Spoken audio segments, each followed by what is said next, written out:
తర్వాత దీనికి సుప్రీంకోర్టు డైరెక్షన్లు కూడా ఉన్నాయి, ఇప్పటి నుంచి కాదు, చాలా రోజుల నుంచి ఉన్నాయి, రామనారాయణ దగ్గర నుంచి. మరి ఈ రకంగా ఉన్న దాని మీద ఎలక్షన్ కమిషన్ బాగా చర్యలు తీసుకోవాలనే మాట మనం చెప్తా ఉన్నాం. తర్వాత ప్రభుత్వ పరంగా ప్రకటనలు కాకుండా లీకేజీలు. ఇవాళ మీరున్నారు, మేమున్నాం, ప్రతిపక్షాలు ఉన్నాయి, అధికార పార్టీ ఉంది, మీకు తెలియంది లేదు, మాకు తెలియంది లేదు, మన అందరికీ తెలిసిన విషయమే. ఎట్లుంటుందో దమ్ము ధైర్యం ఉంటే అధికారికంగా ఎందుకు రావట్లేదు? అధికారికంగా ఎలక్షన్ ప్రకటించకముందు ఎందుకు రాలేదు? అధికారంలోకి వచ్చినాక మొదటి రోజు ప్రకటన ఎందుకు చేయలేదు? కేసులు ఎందుకు పెట్టలేదు? అంతే కదా. ఇప్పుడు చేస్తున్నాం అంటే దాన్ని వ్యతిరేకిస్తున్నట్టుగా లీకులతోటి కాలక్షేపం చేస్తున్నాడు తప్ప మరొకట్లేదు. అదేవిధంగా మోడల్ కోడ్ ఆఫ్ కండక్ట్ వచ్చింది కాబట్టి ఇంకొకటి ఒక పర్టికులర్గా ఒక కమ్యూనిటీని కావాలని ముఖ్యమంత్రి అధికారులు టార్గెట్ చేస్తున్నారు. సో ఒక రాష్ట్ర ముఖ్యమంత్రి ఈ రకంగా టార్గెట్ చేస్తే న్యాయం నిలబడుతుందా? మనం ఏ ప్రభుత్వమైనా కానీ, ఎవరైనా కానీ, ఏ పార్టీ అయినా కానీ అధికారం ఉంటుందా? పారదర్శకత లోపించదు. కింద పనిచేసిన వాళ్ళు కొద్దిగా వెనక ముందు అవుతారా లేదా? ఇది సర్వసాధారణమైనా కాదా? వ్యతిరేకిస్తారా ముఖ్యమంత్రిని ఎవరైనా? మీరు చెప్పండి. మనమంతా ఒకటే. ఇగో అందుకోసమే దీంట్లో దురదృష్టం, ఇక్కడ ఈ ఆఫీసర్లు ఎవరైతే ఉన్నారో, కమిషనర్ పోలీసు, డీసీపీ, మిగతా ఆఫీసర్లు ఎవరైతే ఉన్నారో వీళ్ళందరినీ వెంటనే ట్రాన్స్ఫర్ చేయాలనే మాట తప్పనిసరిగా మనం దీనికి చేసాం. ఈ రకంగా ఇంకోటి ఏంటంటే కేసీఆర్ గారిని, తర్వాత వర్కింగ్ ప్రెసిడెంట్ గారిని టార్గెట్గా చేస్తూ అనేక రకాలుగా మాట్లాడుతున్నారు. Without any basis, without any proof, without any case.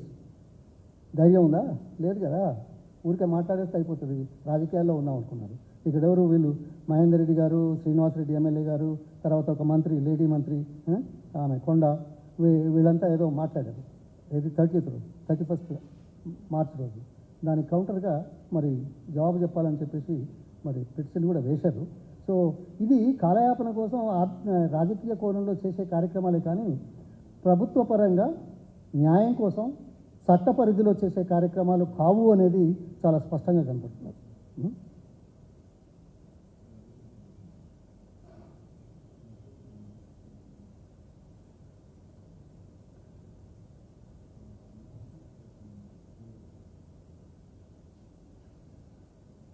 ఇవన్నీ మీకు 5 పేజీలు ఉన్నాయి. 5 పేజీలలో చాలా స్పష్టంగా ఉంది. ఇంపార్టెంట్గా ఇది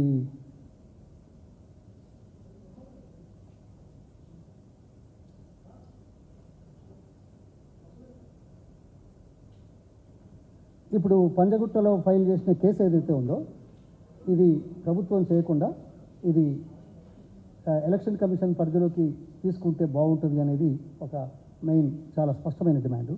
రెండవది ఎవరైతే దీంట్లో రోజు ఎన్నికల సందర్భం లోపల అధికారంలో ఉన్న పార్టీ తరఫున అధికారులు ఏ రకంగానైతే బ్రీఫింగ్ కానీ లేకపోతే ఏ రకంగానైతే చర్యలు చేస్తున్నారో వాళ్ళు వెంటనే ఆ పదవుల నుంచి తప్పించి ఎలక్షన్లో కోడ్ ప్రకారం కొత్త వారిని నియమించాలని, ఇవన్నీ కూడా వెంటనే చేపట్టాలనే డిమాండ్ తోటి మనం ఎలక్షన్ కమిషన్కి ఇచ్చాం. ఇది దురదృష్టకరం.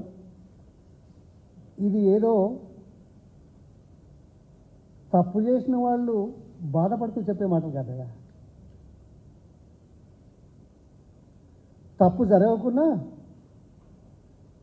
ఇలాంటివి ఎన్నో చూసిన వాళ్ళుగా, ప్రభుత్వాలను నడిపిన వాళ్ళుగా, ప్రజాస్వామ్య పద్ధతిలో ప్రజల మద్దతుతో అధికారంలోకి వచ్చిన వాళ్ళుగా, ఈరోజు అధికారం పోయినంత మాత్రాన అధికారాన్ని చేజిక్కించుకొని చేతిలో పెట్టుకుని నడిచే వాళ్లకు ఎలక్షన్ కమిషన్ ఆఫ్ ఇండియా హితబోధ చేయాలని, తగిన చర్య తీసుకోవాలనే విధంగా మేము చెప్తున్నాం. కానీ మేమేదో పొరపాటు చేసాం కాబట్టి పొరపాటుకు మాకు ఇవన్నీ చేయమని మేము అండాలా, పద్ధతి ప్రకారం చేయమంటాం. అంతకంటే తెలిసిన వాళ్లకు తెలిసినా తెలవనట్టుగా నటించే వాళ్ళకు అయితే చెప్పలేము. అందుకోసం మీ మీడియా మిత్రులతో చెప్తే ప్రజలకు వెళ్తుంది అనే ఉద్దేశంతో ఈరోజు మేము ఇది నిన్ననే ఇచ్చిన ఈ మొత్తం వివరాలు దీంట్లో చాలా స్పష్టంగా ఉన్నాయి.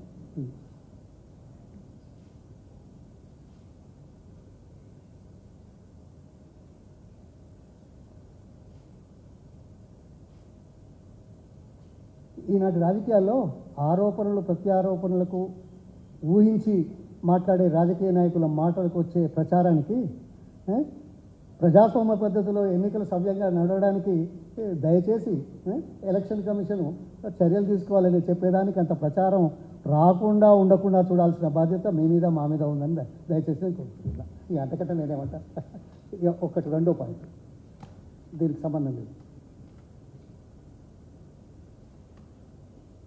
నేను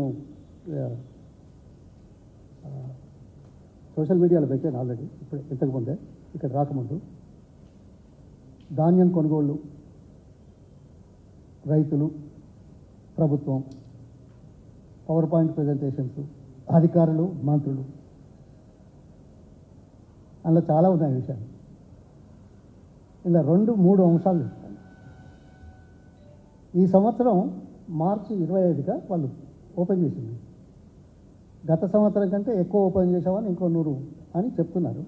పర్వాలేదు, అవసరం ఉన్నప్పుడు చేయాలి కదా. 25 నాడు ఓపెన్ చేసామంటే అన్నీ ఆ రోజు అయినాయని నేను అన్నా. మెల్లగా ఈ 15-20 రోజుల్లో ఈ స్థాయికి వచ్చింది. కానీ దౌర్భాగ్యం ఏంటంటే మార్చి 25 నుంచి ఈరోజు ఎన్ని రోజులు అండి?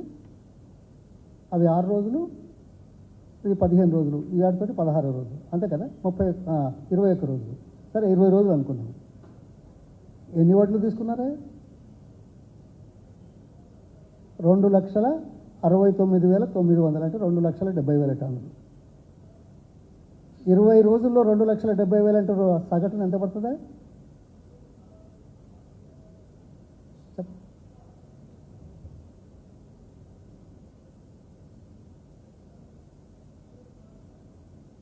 13,000 కూడా కాదు, 13,000, 6,000, 7,000 సెంటర్లలో అంటే ఎంత?